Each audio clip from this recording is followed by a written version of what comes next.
A los 46 años, Manny Pacquiao ya no necesita proteger un personaje. No pelea, no negocia, no tiene nada que ganar ni que perder. Y por eso puede decirlo con claridad, durante su carrera no avanzó siempre sin miedo. Hubo rivales que no solo le plantearon un reto deportivo, sino una amenaza real. 5, para ser exactos. 5 nombres que no lo dejaban dormir, que condicionaban su preparación y que cambiaban la forma en la que entraba al ring. No se trata de los más famosos, tampoco de los más taquilleros. Son los que atacaban un punto concreto de su vulnerabilidad. Y el primero en esta lista no entra por técnica, velocidad ni inteligencia. Entra por algo más inquietante, la duda sobre si el combate era limpio. El número 5 es Antonio Margarito. No porque fuera el mejor boxeador que enfrentó. Pacquiao nunca dijo eso. El problema con Margarito no era su estilo, sino su historial. Enero de 2009. Margarito pelea contra Sane Mosley. Antes de que suene la campana, el equipo de Mosley revisa las vendas. Encuentran material endurecedor. El combate se cancela. El escándalo es inmediato. Suspensión, titulares, reputación destruida. En el boxeo, pocas cosas generan más desconfianza que la idea de un golpe alterado. Un año después, Pacquiao acepta pelear contra él. Aquí aparece el verdadero conflicto. No es valentía. Es cálculo bajo presión. Margarito era más grande, más pesado y avanzaba sin pausa. Eso ya era incómodo.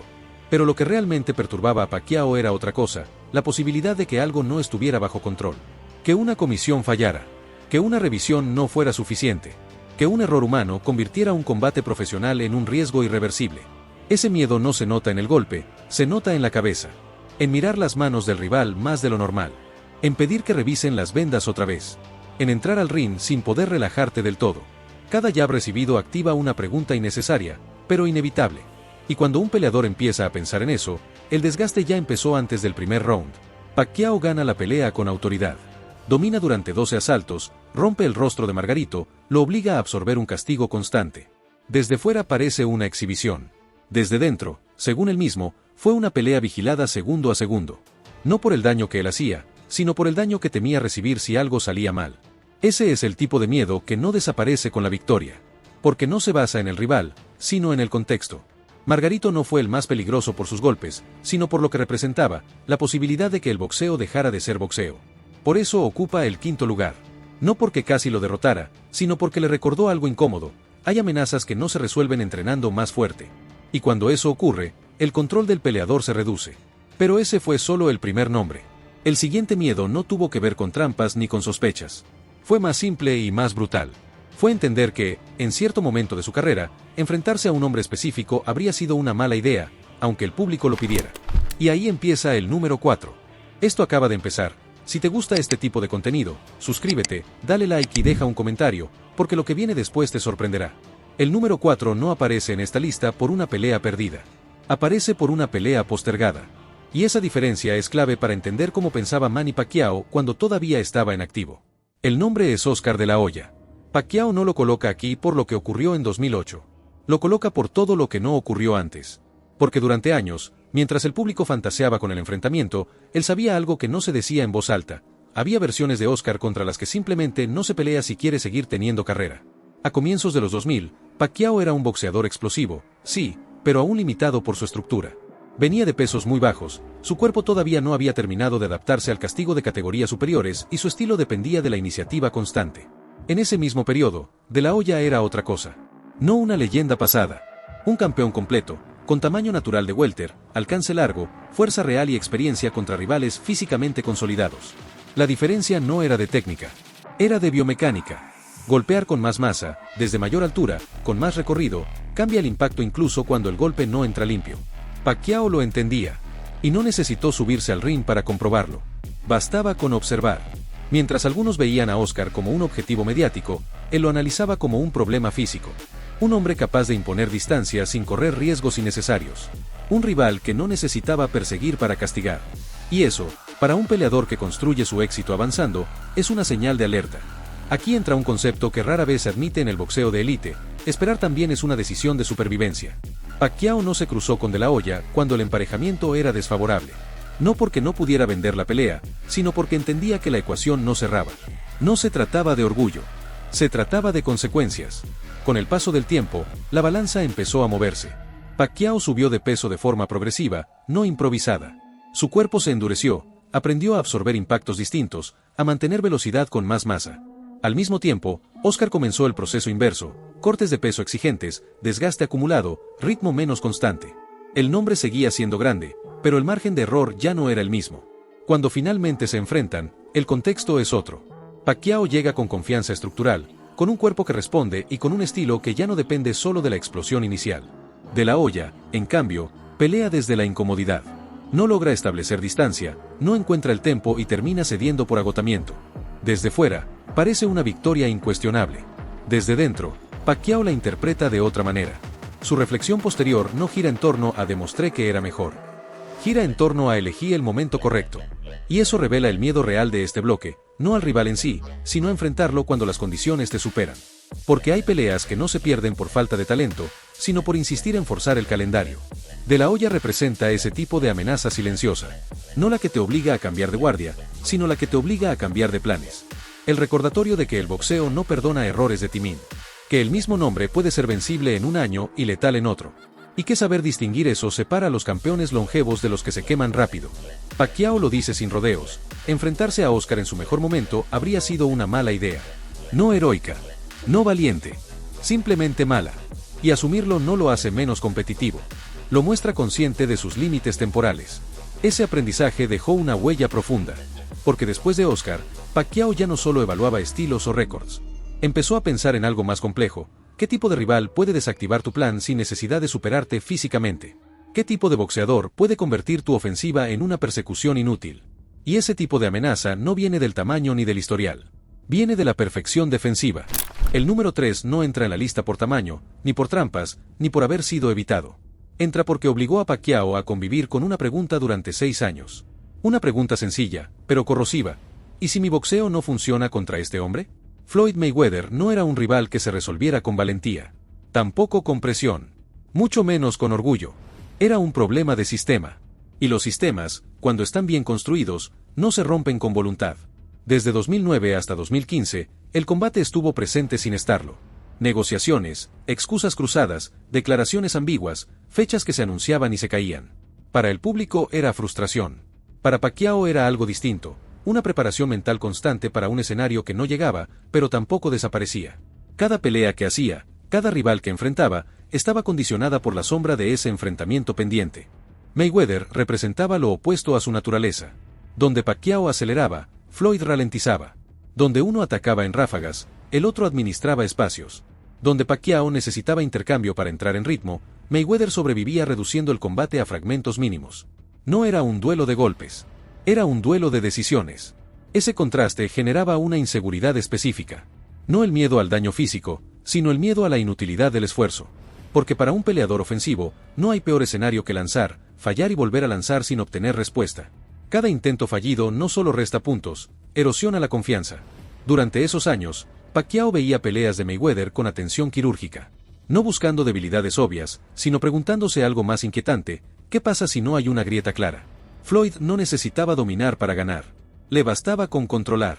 Y el control, cuando es absoluto, vuelve irrelevante el volumen del rival. Cuando finalmente se concreta el combate en 2015, la presión ya no era deportiva. Era simbólica. El evento más caro, más observado, más discutido. Pero dentro del ring, el contexto desaparece rápido. Quedan dos estilos enfrentados. Y desde el primer asalto, Pacquiao entiende que el combate no va a desarrollarse en el terreno que él prefiere. Mayweather no entra en guerras. No responde al ritmo. Marca distancia, interrumpe combinaciones, gira, amarra cuando hace falta y vuelve a salir. No hay caos. No hay desorden. Cada segundo está bajo su control. Pacquiao avanza, intenta imponer intensidad, pero el intercambio nunca se estabiliza. Siempre hay una pausa forzada, un ajuste, una interrupción. Ese tipo de pelea desgasta de una forma distinta. No te vacía los pulmones, te vacía la paciencia. Obliga a insistir sin recompensa inmediata. Y cuando el tiempo pasa y los rounds se acumulan, aparece la realización más incómoda: el rival no está improvisando. Está ejecutando exactamente lo que planeó. La derrota llega por decisión. No es polémica. No es errada. Es clara. Y lo que más pesa no es el resultado, sino la sensación posterior. Pacquiao no habla de una noche mala. Habla de haber sido neutralizado. De haber visto su mejor versión reducida a intentos inconclusos. De haber comprobado que hay estilos que no se conquistan, se toleran, y eso no basta para ganar. Mayweather ocupa el tercer lugar porque confirmó un temor profundo: no siempre el boxeador más agresivo impone condiciones. A veces, el que decide cuándo no pelear es el que manda. Y para alguien que construyó su carrera desde la iniciativa constante, aceptar eso no es sencillo. Ese combate no dejó secuelas físicas graves, pero sí una huella conceptual. Pacquiao entendió que la perfección defensiva no se vence acelerando más, sino cambiando el juego. Y cuando no puedes cambiarlo del todo, la derrota es una posibilidad real, por muy grande que seas. Sin embargo, ni siquiera Mayweather fue el miedo más persistente. Porque hay algo peor que perder por puntos. Peor que ser controlado. Peor que ser expuesto tácticamente. Hay rivales que no solo te ganan rounds. Te hacen vivir cada asalto esperando el golpe que sabes que existe, y que tarde o temprano puede llegar. El número 2 no fue una sorpresa puntual. No fue una noche extraña ni una pelea mal planteada. Fue algo peor, una constante. Un rival que volvió una y otra vez, que nunca se resolvió del todo y que convirtió cada preparación en un ejercicio de ansiedad controlada. Juan Manuel Márquez no era el más fuerte. Tampoco el más rápido. No tenía el tamaño de otros ni la fama de las superestrellas mediáticas. Pero tenía algo que Pacquiao nunca logró eliminar por completo: la capacidad de leerlo. Desde el primer enfrentamiento quedó claro que no se trataba de una pelea convencional. 3 caídas en un asalto deberían haber definido cualquier combate de campeonato. No ocurrió. Márquez se levantó, ajustó, cambió el ritmo y empezó a hacer lo que mejor sabía hacer: esperar. No perseguir. No precipitarse. Esperar el error. Ese fue el primer aviso. Pacquiao entendió esa noche que estaba frente a alguien que no se descomponía bajo presión. Alguien que podía recibir castigo temprano y aún así mantener claridad mental. Eso, para un boxeador agresivo, es inquietante. Porque implica que tu ofensiva no intimida. Con el paso de los años, el problema no desapareció. Se refinó. En cada combate, Márquez llegaba con un plan más ajustado. Menos impulsivo. Más paciente. Cada paso de Pacquiao hacia adelante era analizado. Cada combinación dejaba una ventana mínima. Y Márquez vivía de ventanas mínimas. El segundo combate fue una guerra de centímetros. Nada espectacular a simple vista, pero agotadora desde dentro. Pacquiao tenía que pensar cada ataque. Medir cada entrada. Controlar un instinto que siempre había sido su mayor arma. No podía soltarse del todo porque sabía que, si se abría de más, el castigo iba a llegar limpio. No inmediato, pero preciso. Ese tipo de pelea desgasta de una forma particular. No es intercambio constante. Es tensión sostenida. La sensación permanente de que el rival está esperando exactamente lo que tú sueles hacer. Y cuando un boxeador empieza a dudar de su propio patrón ofensivo, algo se rompe. El tercer combate no resolvió nada. Volvió a ser cerrado. Volvió a generar discusión. Y volvió a dejar la misma sensación incómoda. Pacquiao ganaba en las tarjetas, pero Márquez seguía demostrando que tenía la respuesta táctica. No dominaba, pero tampoco era dominado. Siempre estaba ahí, listo para castigar un exceso. Durante esos años, el miedo no era perder una pelea. Era algo más específico: el contragolpe. La derecha lanzada con timing perfecto. No como reacción desesperada, sino como consecuencia lógica de un error forzado. Pacquiao sabía que ese golpe existía. Sabía que Márquez lo estaba buscando. Y aún así, tenía que seguir atacando, porque ese era su boxeo. Ese es el conflicto central de esta rivalidad. Pacquiao no podía dejar de ser quien era sin perder efectividad. Pero seguir siendo quien era implicaba convivir con el riesgo permanente. Márquez no necesitaba dominar rounds completos. Le bastaba con esperar el momento correcto. Ese momento llegó en el cuarto combate.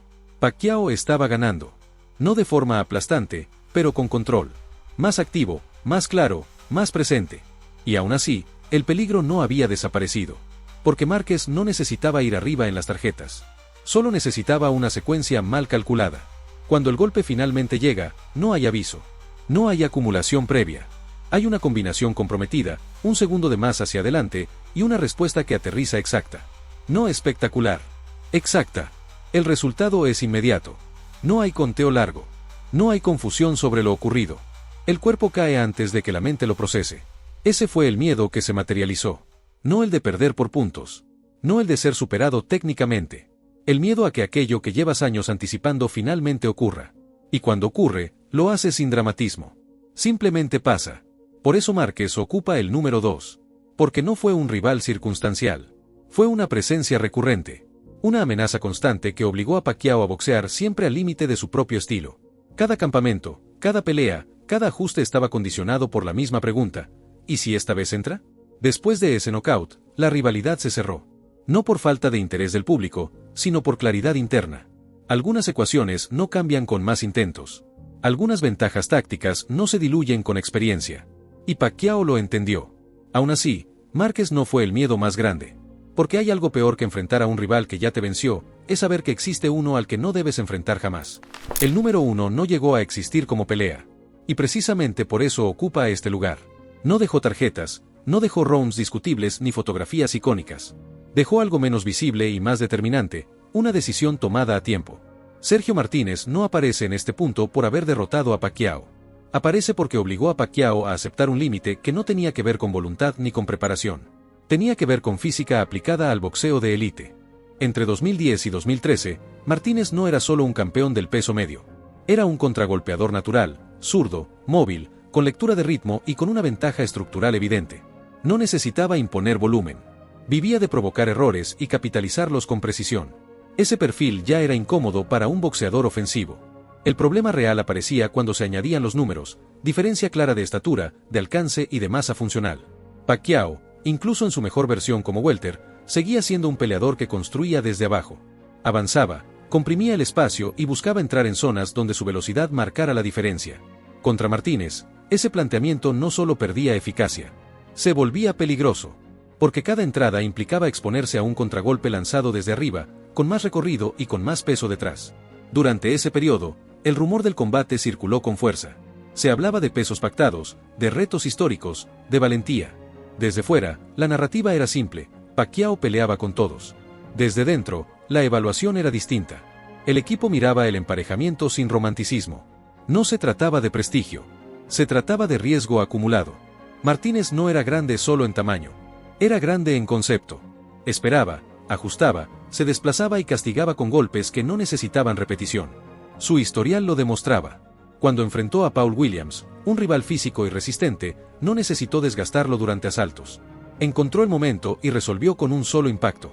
Ese tipo de resolución no depende del cansancio del otro. Depende de la oportunidad.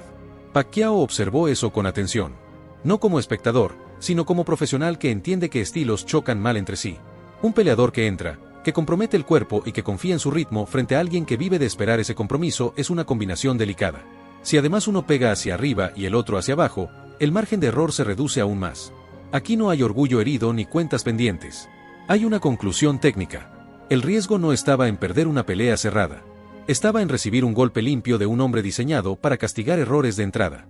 Y ese tipo de consecuencia no se compensa con títulos ni con aplausos. Por eso el combate nunca se dio. No por negociaciones fallidas ni por desinterés. Porque, tras analizarlo, la ecuación no ofrecía una ganancia proporcional al peligro. Pacquiao no necesitaba esa pelea para validar su carrera.